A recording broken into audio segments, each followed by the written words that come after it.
Pop quiz! What is the most important thing for a fun D&D game? Is it A, well-balanced combat, B, engaging roleplay, or C, interesting puzzles? The answer is none of these. The answer is it's weird player characters. I'm half joking. But seriously, a fun, weird player character can really make a campaign special. Like, I was in this campaign once, and the cleric was really interested in death and pain. Sort of like Dr. Gray from Red vs. Blue. And crawling over to the cleric, half dead from a bad fight, and the cleric going, "Oh wowie, that bony wony is sticking out. It's such a weird angle. How interesting. I'm gonna push it in and it's gonna hurt so much." Is the type of thing that makes the whole table laugh. I barely remember any other character from that campaign, but I remember that cleric because they made things fun by being weird. I've played my fair share of weird characters in the rare moments where I'm not forever DMing. I've talked about my "how do you do, cool kids" saxophone-wielding bard before. Also played a character based off Buddy the Elf once. That was fun. As a DM, I have been lucky to have my fair share of weirdo characters in campaigns I've run.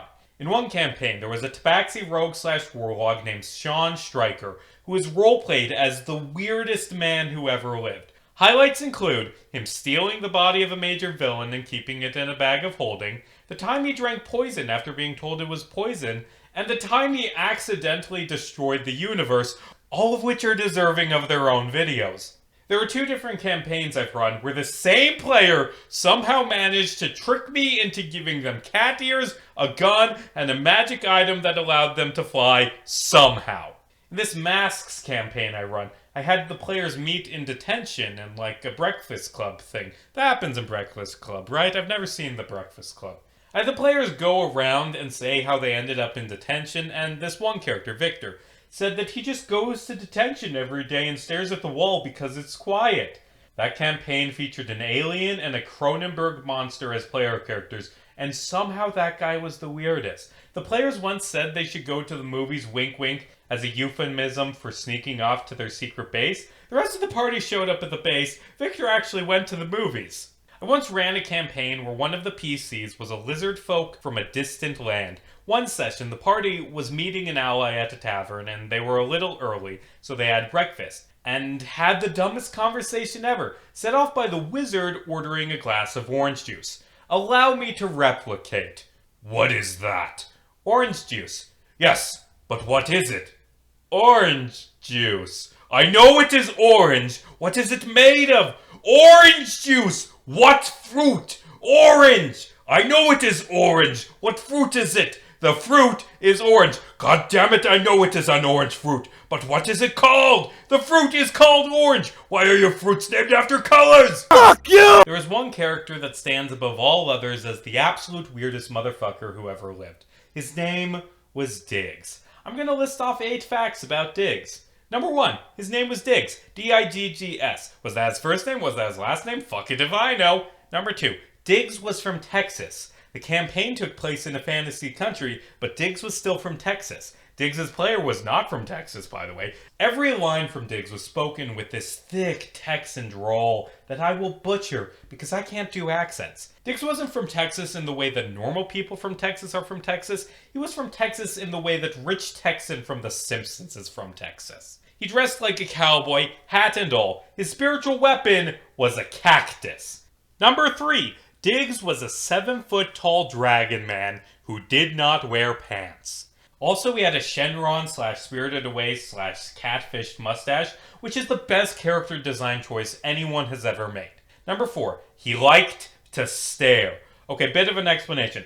The party was at this point working as bodyguards for a high-ranking cleric in a police state ruled by a fire monster. This was in the same campaign as the Mack Wilde video, so you can guess how my character felt about things. In charge of the PCs was this stern, intimidating general named General Walters. I'm pretty sure the DM intended him to be a serious villain.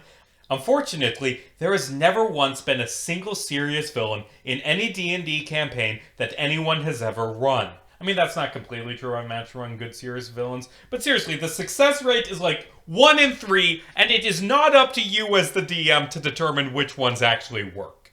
D&D players have a tendency to try and make the most intimidating villains into clowns, and oh boy, they are good at accomplishing that. Like, I ran this campaign once where there was a homebrewed boss with incredible offensive power, but poor wisdom for lore reasons. He shows up, gives an intimidating speech, threatens to kill the players, and then gets stun-locked for 6 turns by hold person as the party just kicks the shit out of him. They were not intimidated in subsequent encounters. Back to General Walters. Unlike our second meeting with the General, a player casually asked what his first name was. It was Robert. The rogue jokingly called the General Bobby. And then someone, I do not remember who, chimed in with the dumbest joke. Bobby Walters. Bobby Walters has never had a real job. I don't get it. I don't know how you go from Bobby Walters to Bobby Newport, but it made the party laugh. And the DM made a spur-of-the-moment decision to instead play Bobby Walters not as an intimidating authority figure, but as a stupid frat boy who got his job through nepotism. So this one time, the party are in the government offices and they split up for shenanigans. The bard steals some files to get intel on the command structure, the rogue steals candy, and Diggs stares. He stands outside Bobby Walters' office and he stares. He does not talk, he does not move, he just stares. And Bobby Walters is terrified. But like, he can't do anything, it's not illegal to stare. He gets up, closes the door, and Diggs keeps staring. For hours. When the day is over, Bobby Walters opens his door, and this goddamn 7-foot-tall, pantsless dragon dude is still staring. And he did it like 3 other times. Gonna be real? Not sure what that staring was about, but it creeped out a loser NPC, so that's fun. Later in the campaign, Bobby Walters ordered assassins to kill the party, so they snuck into his office for intel. Again. The bard and the fighter are in the office grabbing files while Diggs stands watch from another room. Diggs hears someone coming up the stairs, so he jumps into action. Bobby Walters opens the door to the hallway that leads to his office. It's dark, but the lights in the stairway shine past him, casting a long shadow that leads into the darkness. The shadow lands on a dragon man standing in the middle of the hallway, still as a statue, staring. Bobby Walters, being a sensible man, turns around and nopes the fuck out of there. After the party sneaks away unscathed, Mack Wilde pulls out a diary he found in Bobby Walters' files. Bobby's diary, which Mack reads to the group. Dear Diary, there's a scary dragon man who keeps staring at me and I'm kinda scared. I think he's gonna eat me, but also I'm kinda into it. Okie dokie, Bob. Number 5. His cousin was a pillow model. Again, this requires explanation. Very early in the campaign, the party went shopping at a trinket store, and one of the items in the store was a throw pillow with a picture of a cartoon dragon on it. Like a chibi cartoon dragon. Wait, hold on. This picture, I found it! A pillow with this dragon on it. And Diggs sees this and says, oh cool, it's my cousin. What? So through several sessions of building on this joke, it is established that Diggs' cousin, this weird fucking chibi dragon baby thing, was a child pop star who appears on merch throughout the country. Sure, why not? Number 6. Diggs was a cleric. He was not very religious. He didn't preach or talk about God or anything. At one point the party met a literal god and he was just like, cool, neat. He was mostly in it for the spell list. Clerics get so many goddamn spells.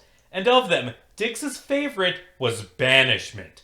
Banishment sends enemies to a different dimension and, if you hold concentration for 1 minute, they are left there permanently. And don't fucking at me in the comments, I know that isn't actually how it works. That is how the DM of that campaign ruled it. So anyway, that's really broken. The first time Diggs used this spell, we were fighting an evil wizard. Diggs runs up to the wizard, grabs him by the throat, and, voice booming, shouts the verbal component for Banishment.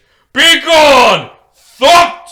Number 7. Diggs lived on a diet of raw eggs, lemonade, and wax. The eggs thing is simple. Fucker ate a bunch of raw eggs because dragon. The lemonade thing requires explanation. The party was traveling on horseback across the country. Side note, Diggs' horse was named Horse. When they came across this little old kobold lady selling lemonade. Diggs goes up and buys all the lemonade, then proceeds to drink it in a single gulp. we ended up encountering family members of Lemonade Grandma across the land, and through yes-anding, it was established that the family was named Lemonade, that all they did was sell lemonade, and that they invented lemonade. Also, because the DM was under the impression that kobolds only live for 2 weeks, it was inferred that Lemonade Grandma's 2-week journey between two towns was a lifelong pilgrimage carried out to spread the glory of lemon-flavored beverages. So anyway, after meeting a few of the Lemonades, Diggs decided his life's mission was to marry into the Lemonade family, which led to the DM creating an elaborate family tree for Lemonade kobolds. And the party ended up making a detour to visit the Lemonade factory, which was the greatest day of Diggs' life. While in the factory gift shop, Diggs spotted a bowl filled with lemon candies and ate them whole, which was a callback to another dumb running gag for another video. These candies were wrapped in wax, leading to a discussion on whether or not wax was safe to eat, to which Diggs replied, "Well, now that really depends on the type of wax. Waxes are a diverse class of organic compounds unite by the qualities of being malleable near ambient temperature. You, of course, have your animal-based waxes, synthesized from all sorts of species. Most notably the beeswax these candies are presumably wrapped in, which, while unpleasant to taste, is not especially toxic. Then, of course, you have your petroleum-derived waxes like paraffin." And he went on like that for 5 goddamn minutes, ranting about different waxes. And I don't know if the player was reading off the Wikipedia page. I sincerely hope he was. Anyway, the campaign ended with Diggs marrying Atticus Lemonade, the family's rebellious son who became a lawyer. Not sure what he did a week later when his husband croaked. Number 8. His name was not Diggs. That was a nickname. Now what was his full name? I don't know because he wouldn't tell me. My character Mack Wilde, who was relapsing hard into murder hobo activities, became obsessed with finding out the truth. An opportunity came when the party stopped to visit Diggs' cousin in the mountains.